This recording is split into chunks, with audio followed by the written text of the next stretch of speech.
రాష్ట్రంలోని ప్రభుత్వ medical కాలేజీల్ని private పరం చేయడాన్ని నిరసిస్తూ చెలో మెడికల్ కాలేజీ కార్యక్రమానికి పిలుపునిచ్చింది వైఎస్ఆర్సీపీ.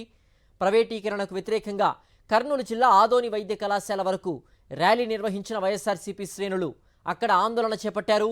కాలేజీ ఎదుట బైఠాయించడంతో కాసేపు ఉద్రిక్త పరిస్థితి నెలకొంది. రాష్ట్రంలో విద్య, వైద్యాన్ని ప్రైవేటు వ్యక్తుల చేతుల్లో పెడుతున్న చంద్రబాబుకు వ్యతిరేకంగా ఈ సందర్భంగా నినాదాలు చేశారు వైఎస్ఆర్సీపీ నాయకులు, కార్యకర్తలు.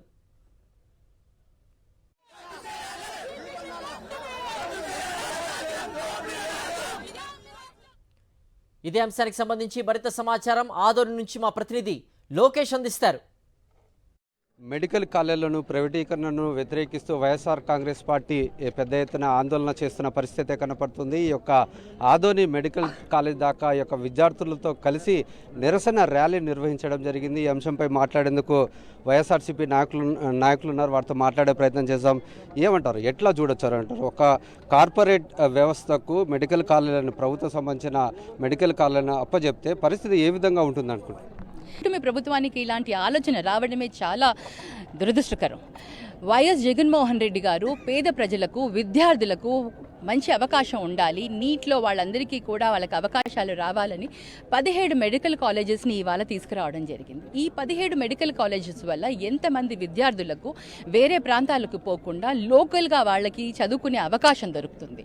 ప్రతి ఒక్క మెడికల్ కాలేజెస్కి మెడికల్ హాస్పిటల్ కూడా కనెక్ట్ అయి ఉంటుంది. దానివల్ల ఎంతమంది పేదలకందరికీ కూడా ఆరోగ్య వ్యవస్థను మనం ఇక్కడ పెట్టడం జరుగుతుంది. వీటన్నిటినీ కూడా నిర్వీర్యం చేస్తూ వైఎస్ఆర్సీపీ హయాంలో స్టార్ట్ అయ్యి ఇవన్నీ రెడీగా ఉన్నాయో ఈ క్రెడిట్ అంతా వైఎస్ జగన్మోహన్ రెడ్డి గారికి వెళ్తుంది. ప్రజల్లో ఆల్రెడీ మంచి ఆదరణ ఉన్న వ్యక్తి వైఎస్ జగన్మోహన్ రెడ్డి గారు. ఆ క్రెడిట్ అనేది వైఎస్ జగన్మోహన్ రెడ్డి గారికి వెళ్ళకూడదనేసి వీళ్ళు చేస్తున్న ఒక కుట్ర, ఒక ప్రయత్నం. కూటమి ప్రభుత్వం ఏం చేసినా, ఏ పథకం పట్టుకున్నా, ఏం చేసినా కూడా అన్ని కూడా అరకరు. మేము సాక్ష్యాలతో సహా వాళ్ళు వస్తే వాళ్ళకు కూడా సమాధానం చెప్తాం. జగనన్నకు మంచి పేరు వస్తుంది అని చెప్పేసి ఇవన్నీ కూడా ప్రైవేట్ పరం చేసేసి ఈరోజు ఈ నాటకాలు ఆడుతున్నారు ఈ కూటమి ప్రభుత్వం అంతా.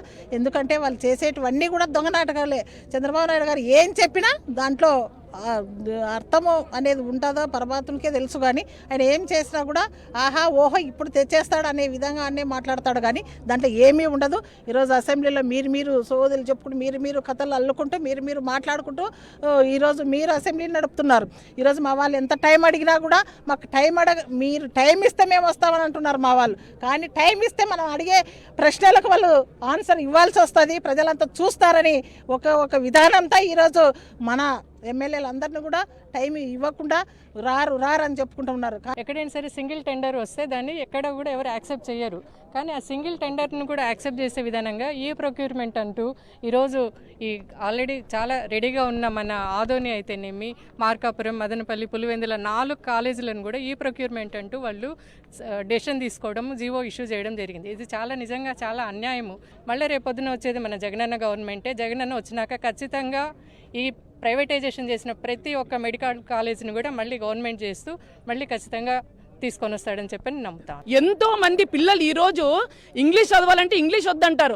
మా పిల్లలు ఎంబీబీఎస్ కావాలంటే ఎంబీబీఎస్ వద్దు, అది వద్దంటే మరి మీరు ప్రజా పరిపాలన కోసం మీరు ప్రభుత్వాన్ని నిర్ణయించుకున్నారా, లేకపోతే ప్రజల మీద దాడి చేయడానికి, ప్రజల మీద ఈ రెడ్ బుక్ రాజ్యాంగాన్ని రుద్దడానికి ఏమైనా చేసుకున్నారా? మనం చూసుకున్నట్లయితే ఈ యొక్క పూర్తి స్థాయిలో ఏదైతే ఈ యొక్క నిర్ణయాన్ని వెనక్కి తీసుకుపోతే ఖచ్చితంగా పోరాటం అనేది చేస్తామంటూ వైఎస్ఆర్సీపీ నాయకులంతా హెచ్చరిస్తున్న పరిస్థితి. కెమెరామెన్ శేఖర్తో లోకేష్, సాక్షి టీవీ, ఆదోని, కర్నూలు జిల్లా.